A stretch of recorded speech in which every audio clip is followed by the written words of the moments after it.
What's going on, everybody? This is Bronco Juggalo, and it is time for another Top 20 of 2020. And this time we are doing 80s horror films. It kind of feels like we just did this list because we did 80s slashers, and I really did try to stay away from slasher movies. But facts are facts, and some of my favorite horror movies of all time are from the 80s, and they're slashers, so they're going to make this list. So guys, that's just the way it is. Let's just get on with it and see how it goes. Coming in at number 20, we have John Carpenter's The Thing. Great movie. I don't think I need to speak anything about it because everybody knows. Coming in at number 19, we have An American Werewolf in London. This is a really awesome film, guys, and my second favorite werewolf film of all time. Coming in at number 18, we have the original My Bloody Valentine. An awesome film that I just have a lot of respect for. Coming in at number 17 is actually a more recent watch for me, and I've only watched it once, and it's already one of my favorites. I just bought it from a good friend, DJ Boy. Thank you very much, Danny. I appreciate it very much. And that movie is Terror Vision.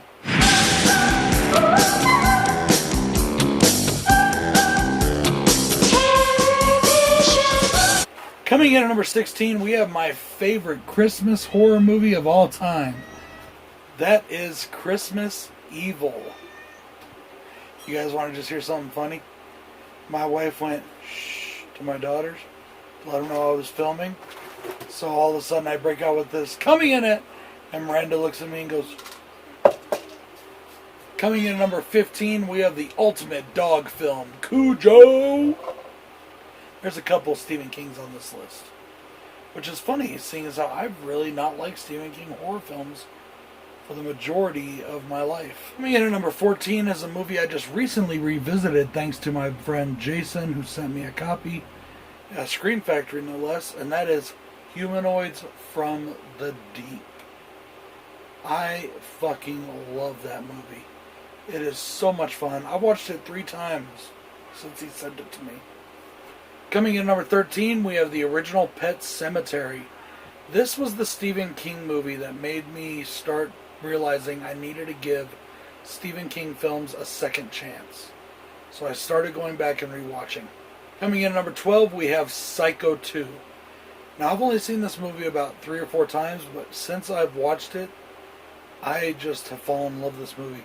Perfectly captures all the heart and soul of the original.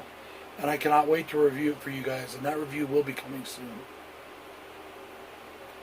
By the way, when I say coming soon, that could be 2 or 3 weeks. I actually have about 2 weeks worth of videos recorded already.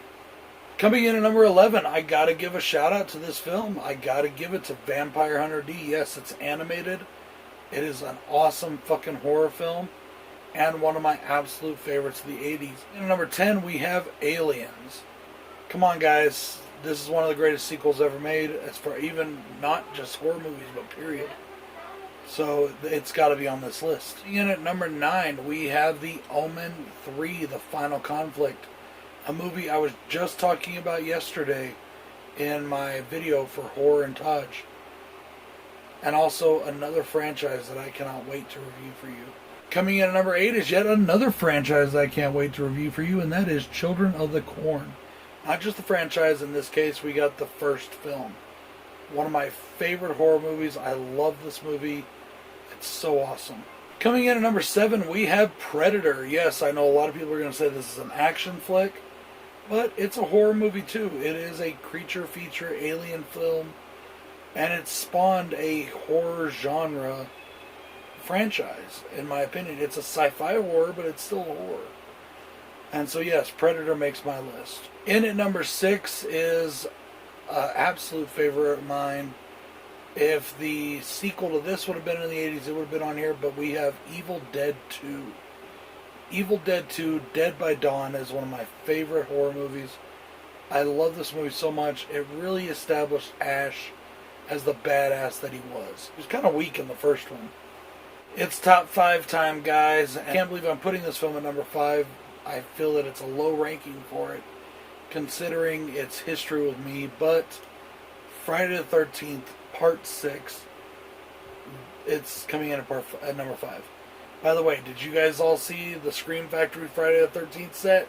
Cha-ching! I'll be ordering mine Friday. I hope there's still plenty left. Because I want one, motherfucker. Coming in at number 4, we have one that a lot of you may not consider horror. But I do. I consider it to be family horror.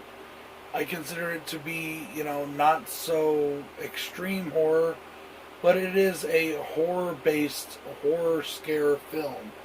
And to me, this film deserves more props than just about any film on this list. And that is Beetlejuice. Direct from the mind of Tim Burton and played to perfection by Michael Keaton. Absolutely love this movie. Coming in at number 3, we have, of course, Child's Play. I can't do it, guys. There's no way a Child's Play movie could be left off this list. And I love this movie. Child's Play Part 1 is one of my favorite films of all time. Now, within the franchise, sometimes it fluctuates. 1, 3, even Curse right now. I'm really digging on all of those movies. But Child's Play has to be represented. And when I think about it in comparison to all these other films from the 80s, it's definitely number 3. Coming in at number 2 is one of my favorite sequels of all time, Halloween 2. I love Halloween 2. Perfect matchup to the original. I love watching them back to back. It is a great watch for me every time. Some people say it's slow. I say you're fucking crazy. The number 1 film, guys, is no surprise to anybody that knows me. It's my second favorite horror film of all time. Used to be my number 1 when I was a kid. Now it's my number 2. That is the 1984 Wes Craven masterpiece, A Nightmare on Elm Street. You don't get better in horror than Nightmare on Elm Street.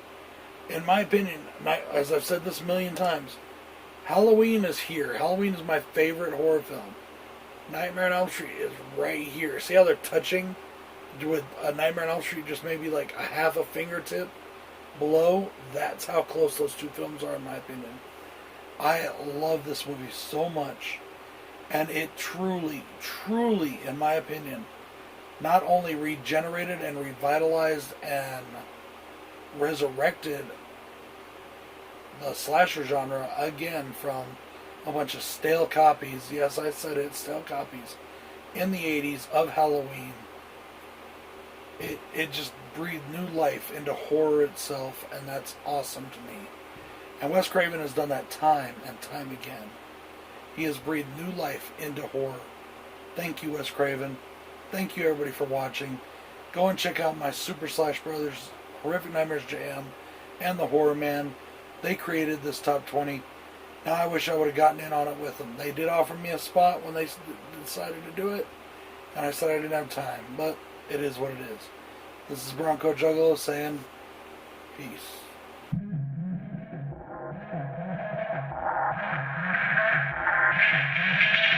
Sometimes you just gotta ignore your enemies. Sometimes you just gotta make them bleed. I've headed up to here with all the fake shit. Fake friends huddled up, that's a snake pit. King Kong about to rumble on some ape shit. Stab you with some scissors.